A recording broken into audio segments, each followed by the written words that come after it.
A whispered argument echoes through Buckingham Palace.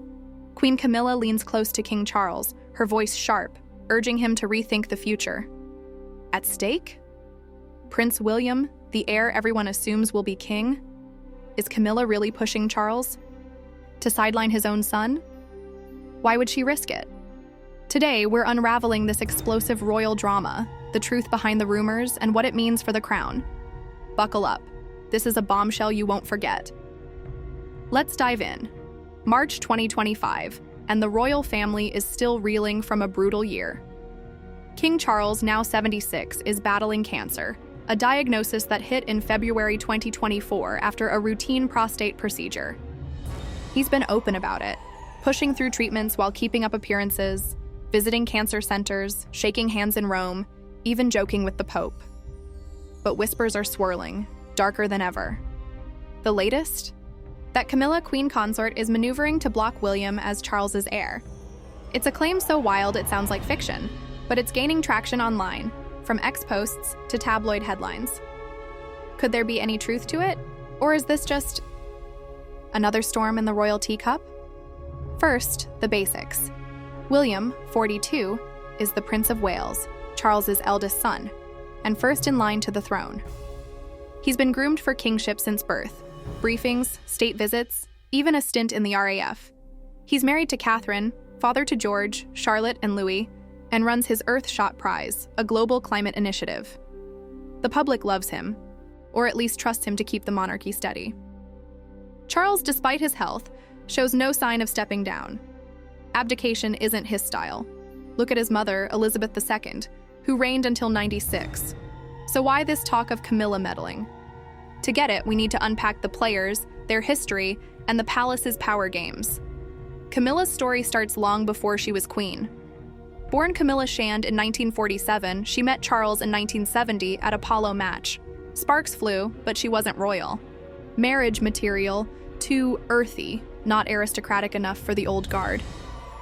Charles joined the Navy, Camilla married Andrew Parker Bowles in 1973, and Charles wed Diana Spencer in 1981. But Charles and Camilla never fully let go.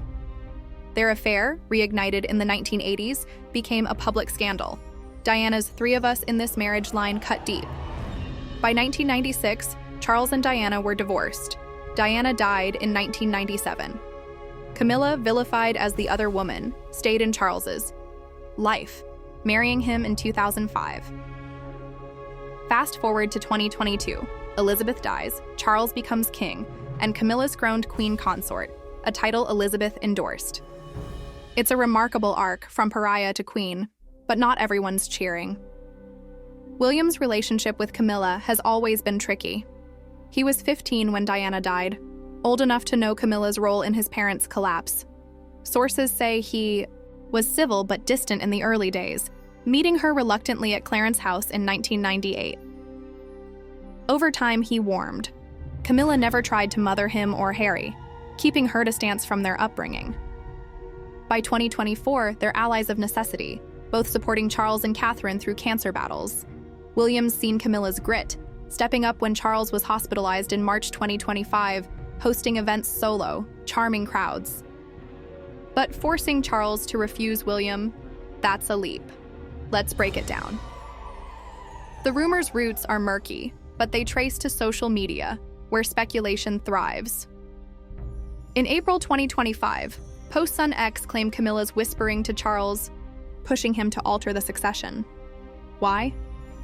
Motives vary. Some say she's securing her own influence, fearing William might sideline her as Queen Dowager when he's king. Others suggest she's protecting Charles's legacy, worried William's modernizing instincts, less pomp, more tech, could dilute the monarchy's traditions. A few even point to Harry, claiming Camilla might favor reconciliation with the spare over William's firm line against his brother's return. None of this holds up under scrutiny, but let's explore each angle. Start with Camilla's power. As Queen Consort, she's influential but not omnipotent. She advises Charles, hosts events, and champions causes: literacy, domestic violence, even beekeeping. But the succession? That's ironclad.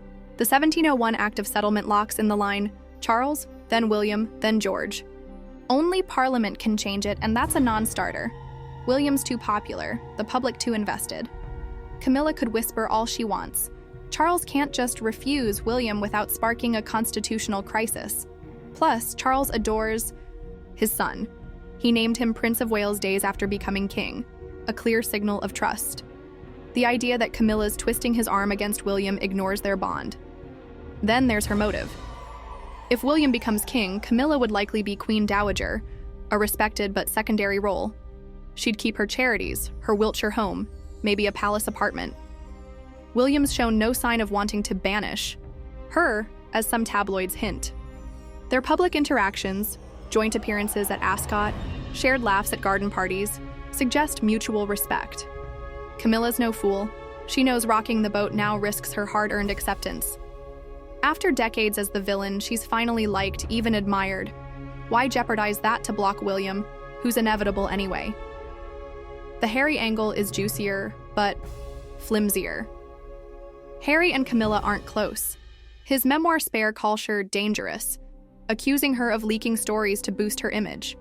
He and William both urged Charles not to marry her in 2005, fearing she'd stir controversy.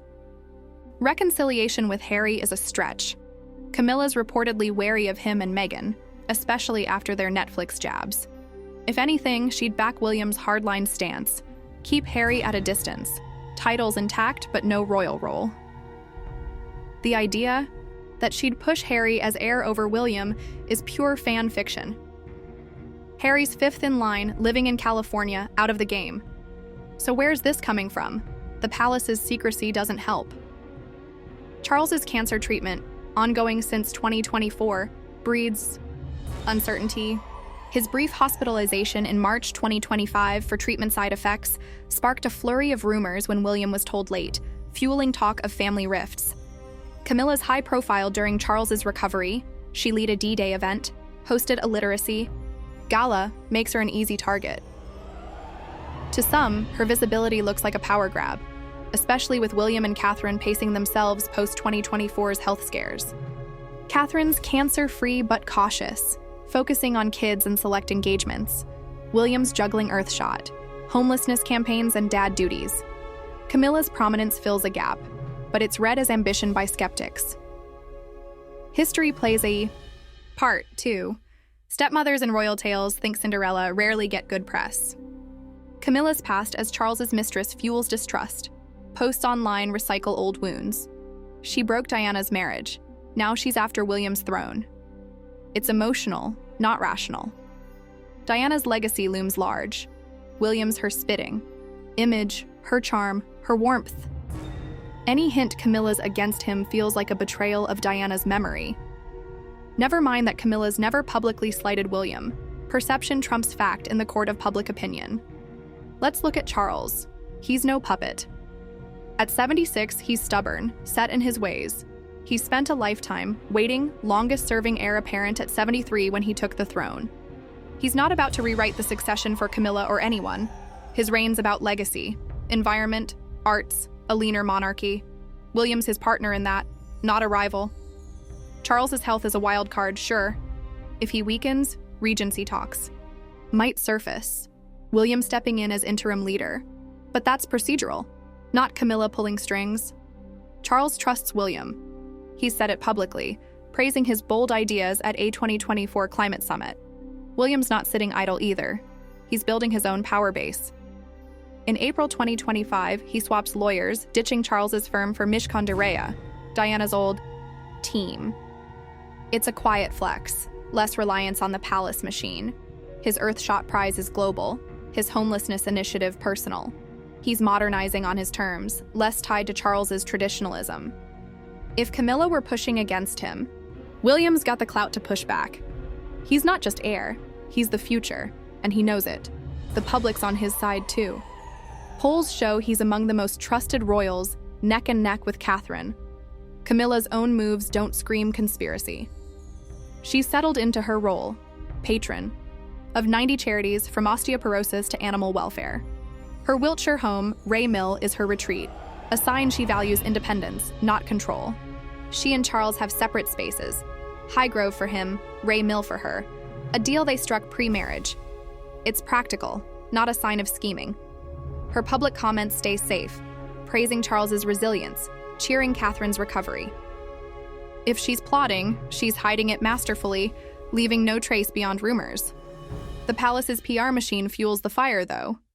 Its never-explained mantra leaves gaps for speculation. When Charles was hospitalized, the vague side effects line invited questions. Camilla's solo duties, greeting Ukraine's First Lady, opening a cancer ward, were praised but also parsed. Why her, not William? Simple. William was with Catherine, prioritizing family after her chemo. But silence lets theories fester. The palace learned this in 2024, when Catherine's absence sparked. Where is Kate? Madness. They're better now. Quick statements, curated photos, but gaps remain, and Camilla's a lightning rod. What about the broader stakes? The monarchy's on shaky ground. Charles's slimmed-down model, fewer working royals, relies on William, Catherine, and a handful of others. Anne's a workhorse at 74, but the rest, Edward, Sophie, are lower wattage. Harry's out, Andrew's toxic. If Charles's health falters, William's role grows fast. Camilla knows this. She's seen the math. Blocking William wouldn't just be personal. It'd be suicidal for the institution she spent 20 years legitimizing. Her endgame's simpler. Stay relevant, keep Charles steady, secure her place post-reign. Now, the counterpoint. Could Camilla have influence we don't see? She's close to Charles, his confidant, through decades of drama. If anyone could sway him, it's her. Maybe she's not forcing, but nudging, say urging Charles to delay handing off duties, preserving her own status.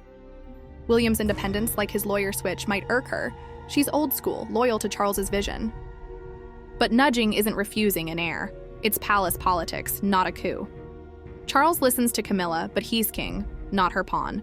William's too entrenched. Public support, global profile, 3 heirs of his own. The rumors real fuel isomotion. Camilla's past, Diana's pain, the 1990s scandals, makes her a villain twosome, forever. William's Diana's son, her legacy. Any hint of friction feels like history repeating. But facts don't bend to feelings. Succession's set, William's next, and Camilla's role, however big, ends when Charles does. She'd be Queen Dowager, maybe a counselor, but not a kingmaker. Parliament, not Charles, holds the keys, and they're not turning against William. As April 2025 unfolds, the noise grows. Charles is back at work, frail but defiant, planting trees in Scotland. Camilla's beside him, smiling, steady. William's in London, launching a housing project, Catherine at his side. The family's united, on paper. Button line, the whispers don't stop. Is Camilla really content? Does William trust her? And what happens if Charles's next health scare hits harder? Forcing choices no one's ready for?